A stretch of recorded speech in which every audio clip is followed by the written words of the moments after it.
Hello అండి. Welcome back to Nivi's kitchen. Please do like, share and subscribe to my channel. ఈరోజు నివీస్ కిచెన్‌లో గోంగూర కారం ఎలా చేయాలో చూయిస్తాను. మీలో ఎంతమందికి ఇష్టమండి గోంగూర కారం? చాలా బావుంటుంది. మీరు ఇలా నేను చేసినట్టు ఒకసారి ట్రై చేసి చూడండి. కారం కారంగా, పుల్ల పుల్లగా చాలా బావుంటుందండి.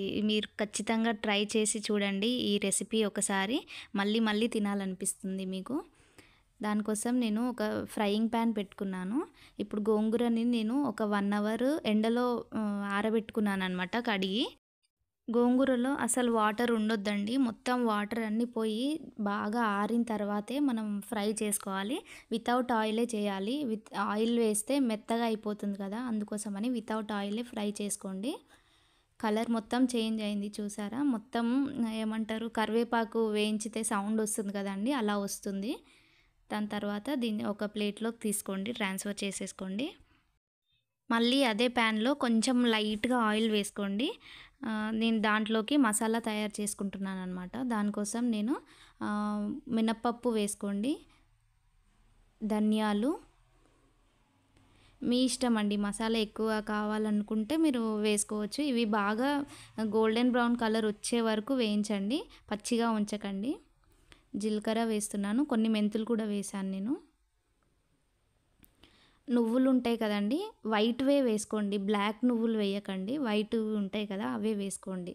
తర్వాత కారం, మీరు కారం తినేదాన్ని బట్టి ఎండుమిర్చి వేసుకోండి.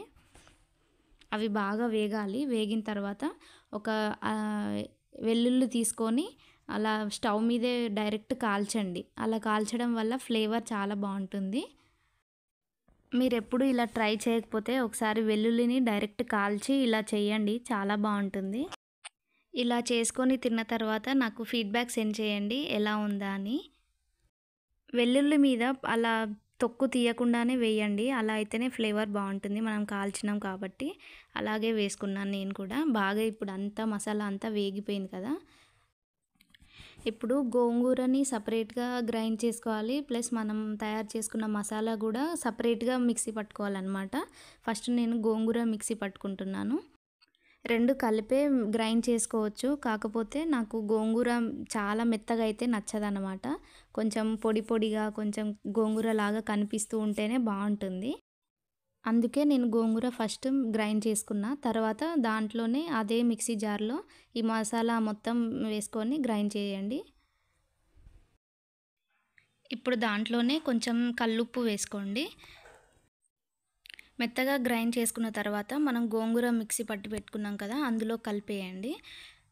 ఇలా కలపొచ్చు, ప్లస్ ఇంకా ఏంటంటే గోంగూరని మళ్ళీ అదే మిక్సీ జార్లో వేసి రెండు కలిపి మిక్సీ పట్టుకోవచ్చండి. కాకపోతే నాకు ఇలాగే నచ్చుతుంది కాబట్టి ఇలాగే చేశాను నేను.